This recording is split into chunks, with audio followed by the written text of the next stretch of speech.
I'll come back to you. Sorry.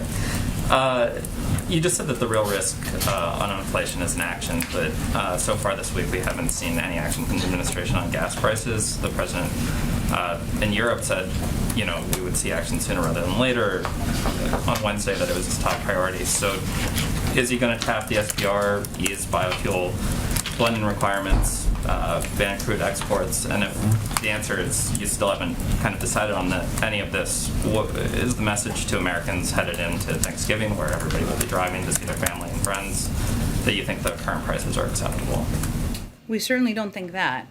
The message to Americans is that we're not just closely and directly monitoring the situation, which of course we've been doing, but we're looking at every tool in our arsenal. You mentioned some of them.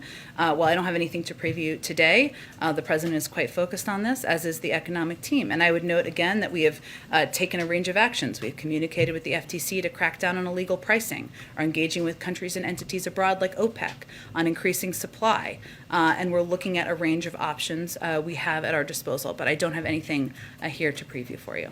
Axios reported that the president's considering appointing an infrastructure czar to oversee that program. Would that be somebody that comes in from outside the White House or the administration, or would we expect the transportation secretary or somebody like that to sort of hold this position? He does have an intent. He does intend to name a infrastructure coordinator and someone who could oversee the implementation of the bill. I don't have anything to preview yet on that personnel announcement. I expect we'll have something soon, and you can expect it'll be someone from outside of the administration. And then last one, Senator Manchin was critical of sort of inflation this week.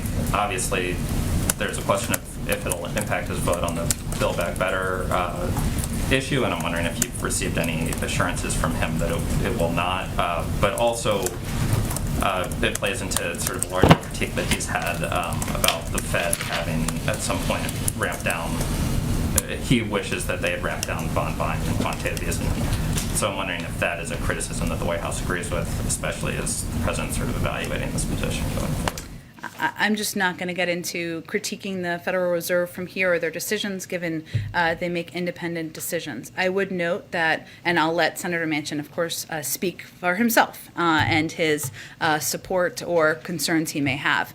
What we're focused on is getting this bill passed through the House next week, and we have every intention of working with leadership to get that done. And we will remain at a senior staff level at this point, engaged closely with Senator Manchin, answer any questions he has.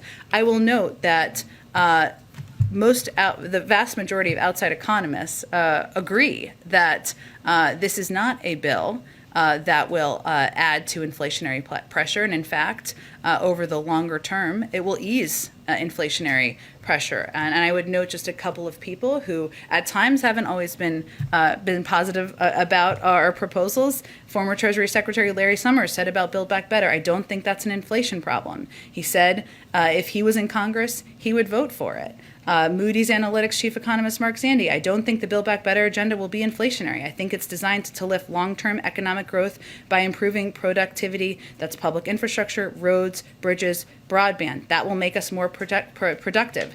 That should ease inflation. As we know, increased economic productivity and growth eases inflationary pressure. And of course, our favorite, the 17 winners of the Nobel Prize in Economics, who wrote that because this agenda invests in long-term economic capacity and will enhance the ability of more Americans to participate, it will ease longer-term inflationary pressure. I would also note, and then I will keep around here, but that one of the reasons they don't have any of these interviews that I was just pulling out components of is because it's fully paid for.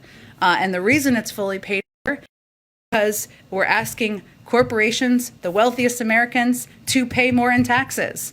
That is something. You don't need to be kind of a sleuth here to understand why some Republicans are speaking out against this package. Is it because they're opposed to lowering childcare costs? Is it because they're opposed to making sure that preschool is available for families? Is it because they're opposed to lowering healthcare costs? No, it's because they don't want to raise taxes on corporations. We all know that. Hope people ask them those questions. Go ahead.